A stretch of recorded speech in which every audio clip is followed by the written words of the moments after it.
early September 1997, and I was 20 years old. The memory of the sixth contact event is the first hint I ever had that freezing time was a possibility of how the entities could engage with humans. So it all starts at here at Minnetonka Park. This is again the reference here. This was my teenage area where I was growing up, and over here is Minnetonka Park. And I was hanging out. I was going to hang out there one night with my friend. It was like kind of dusk. We were going to watch the sunset. This is the park, and this was the lookout, and this is the reason why, because it faced east, and you get to watch a beautiful sunset. This is the map. We parked our car, it was my car at the time, and we parked it here on Quarry Road. I hiked in. We went out to a lookout over here and then decided to hike up to what is called the High Knoll. And we were doing that just before dusk. And it was along here that the contact event occurred. I was looking down while walking, only to look up right as Rob had turned to face something he noticed in the forest. Then, in shock, our bodies simultaneously froze, unable to move. I now know, in this moment described here, that we are put into a space outside of time, and the memories from this point onwards are an altered consciousness of the self in timelessness. Typically, I deduce one would be unconscious, but because of the regularity of my NHI contact involving timelessness, I may have been beginning to display more awareness in this state as per the memories. Very quickly, a tall gray creature came out of the woods, its feet gliding above the ground, and flew right up to Rob's face. He didn't even wince and continued staring unaffected by the creature now intensely looking into his eyes. I now see this as Rob caught in a moment outside of time. I began to panic, saying, "Oh shit, oh shit, oh shit," in my mind as I watched. I'm semi conscious, but definitely aware of what I'm observing. Realizing whatever this thing was doing to him, it was going to come over and do it to me, I began repeating, "No, don't do it, don't do it, don't do it." This creature then turned and flipped to my face. Its large, slanted almond eyes, small nose, and small mouth terrified me. Its eyes looked right into mine, and it seemed to go into my mind, probing, looking for something. Then it found what it was looking for, something I wasn't aware of. Previously, my experiences with these beings, I sensed a telepathic communication to itself saying, "This is the one I'm looking for." As he then psychically tapped or touched some part of my mind, and I became the me that knows them. I'm in timelessness, but now he opens so clear distinctions here. I'm in timelessness with no knowledge of who they are. I'm in time, but then in timelessness, he opens the vibrational dual soul field frequency, and my memories flood in. My memories are stored in the timelessness state of my higher self, but are accessed through their frequency. This moment could be reframed. I was in timelessness in my dimension, witnessing the gray alien fly up to my friend and freaking out, me freaking out. And then when he discovers me, he taps me into his dimension, and I now have all the memories. I immediately remembered the elder and my agreement with the beings. He then unfroze me as I quickly calmed down and felt comfortable with him. When I say he unfroze me, I now presume it's the craft that unfreezes me, as I don't really see him do anything. The entity turned around and began walking, not floating, off the trail, and I knew to follow him. I looked back at Rob, who remained frozen. I was unclear what state he was being left in. He did not appear to be scared, and he did not seem to be looking at me, though his eyes were open. I asked the being, "What are you going to do with him?" "We won't be long," he said. My friend's Rob's eyes being open was the grand key to all of this. If we had just been paralyzed by some technology, his eyes would have dried out by our length of time and hurt when we came to. And that didn't happen. Now I know it's because we were in timelessness. Integration of the dimensional body. When I focus on the dimensional body that has evolved from the white room to the second, fourth, and fifth contact events, I now feel it has integrated. A real change occurred over the summer in my sense of self. I'm more the adult me than the teenager me.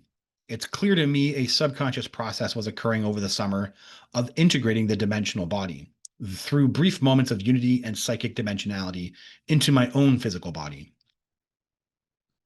The timelessness body is further split outside time.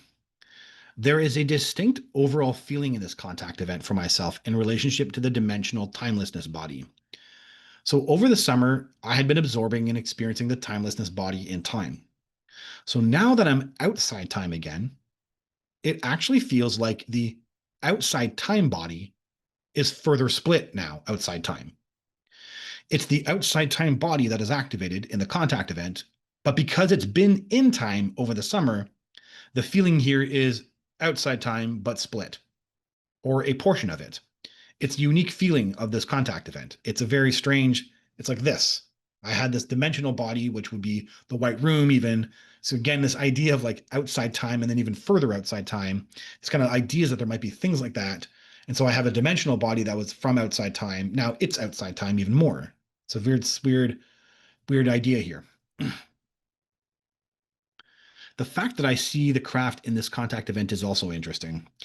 It's the first time ever in my life that I would see a visible craft with such clarity. I'm convinced it's the one freezing time, freezing us humans, and then or like creating the localized time bubble. And then when the tall gray psychically taps my mind and opens the me that knows them, the craft is the one that allows me to walk around outside of time. I have crystal clear memories of looking back and seeing my friend Rob frozen, seeing the ferns on the forest floor, and walking with the tall gray. But as I approach the craft, my memory is foggy. While when I get inside the craft, I have clear memories again. And this being the very first visible craft I see as a teenager, I should be amazed and blown away. And I'm not behaving that way. I believe the craft was emanating a time field or a time bubble. And I'm, something like that. And I'm more subconscious the closer I get. So I'm kind of phasing an idea here that that there's different levels of consciousness occurring within the contact events. And here, as I'm approaching the craft, I'm phasing as I approach it. So I know what it looks like because I can recall it, but it's not like a clear, it's just not, it doesn't come off the way you think it would.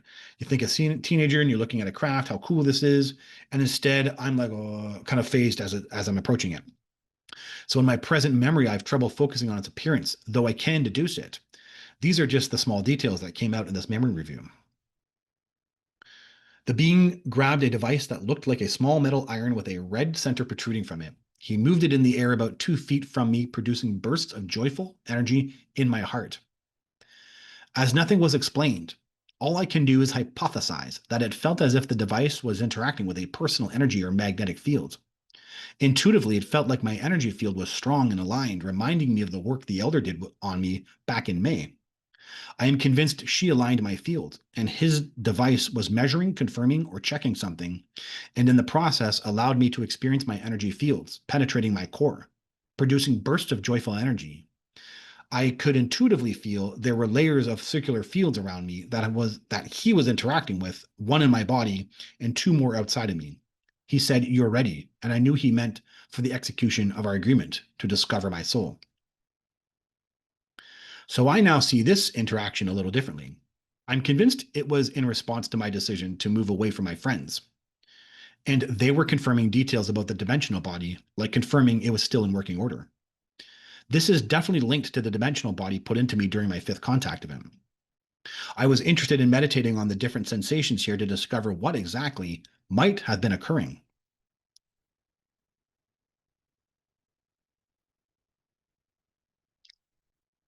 The higher self is linked to our larger auric body.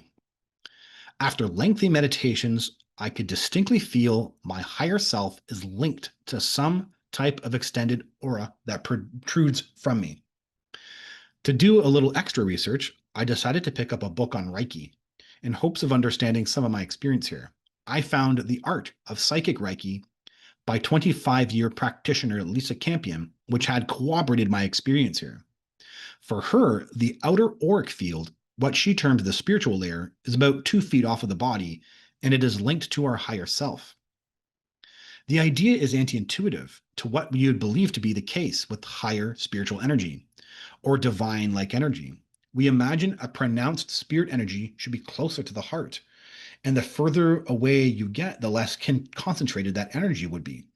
But my experience here in the sixth contact event for me confirms this Reiki wisdom that the outer field is, in fact, where your soul connects to the divine. It's a layer of the light body. And having seen my light body in the white room in the afterlife vision, this picture is all confirmed from my personal experience. It's why when I come out of the white room with my orb charged with the light of my higher self and became fully formed, I feel my soul controls my body. What I mean by this is a pronounced visceral sensation of my entire auric field having been charged with the vibration of my higher self.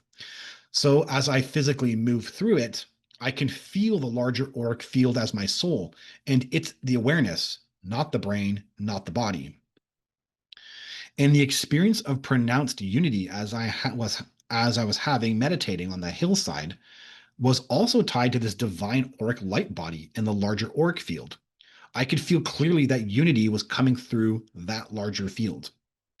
So the bottom line, the outer spirit body is intricately linked to the higher self, which is why I felt so much pronounced joy with their device when it interacted with it.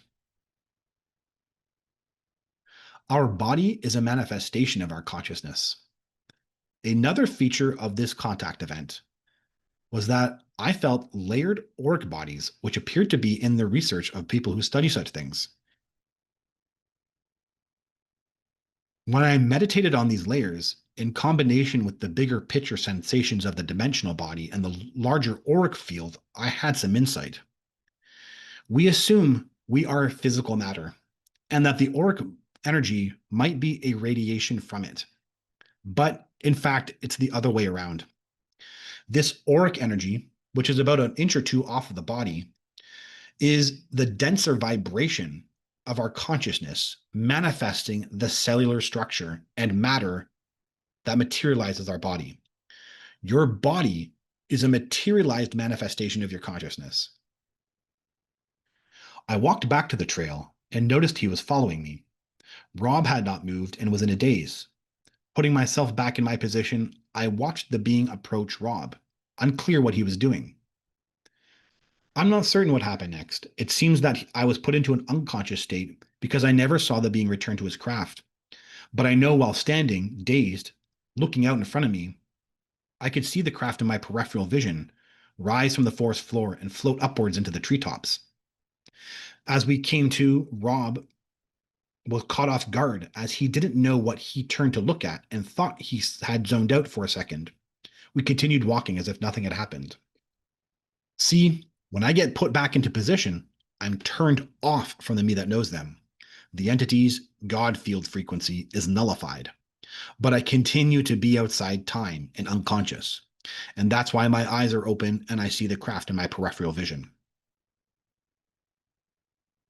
In summary, the contact event starts outside time and without the field frequency of the entities. The entity initiates their frequency in me after he finds me, and the rest of the contact event happens outside of time. The third person perspective. So I remember this event. I recall the moment my friend zoned out looking off the trail, thinking something caught his attention. And I didn't feel like I had a contact event in that moment. If this was observed from a third person perspective, I'm convinced nothing would have been noticed.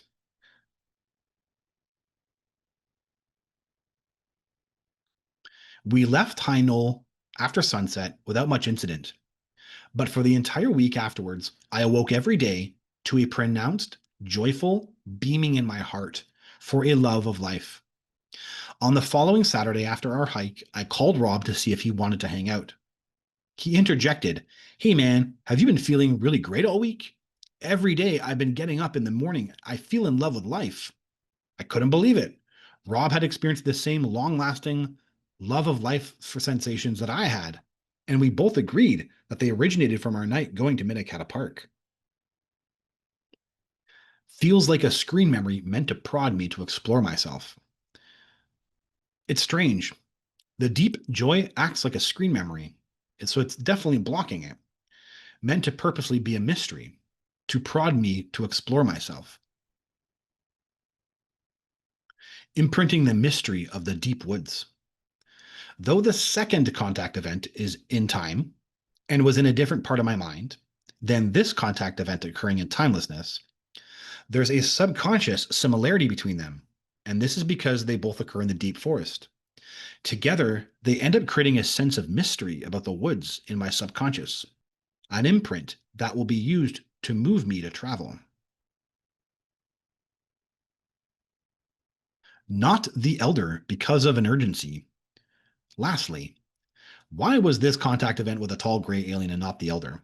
I had to tune into the elder in telepathy to get the answer, and she shared with me that the timing was urgent. I understand it was to check on the preservation of the dimensional body that had been inserted, as my resistance to changing my teenage ways, smoking pot, etc., had the potential to alter it. Knowing the elder can't be in my dimension, even though we are outside of time in this contact event, it is true that this entity appeared to have full mobility walking through the forest. So I assume they needed an entity with more flexibility in the moment to be in my dimension. It is an interesting small detail of my story, the way the different entities change up.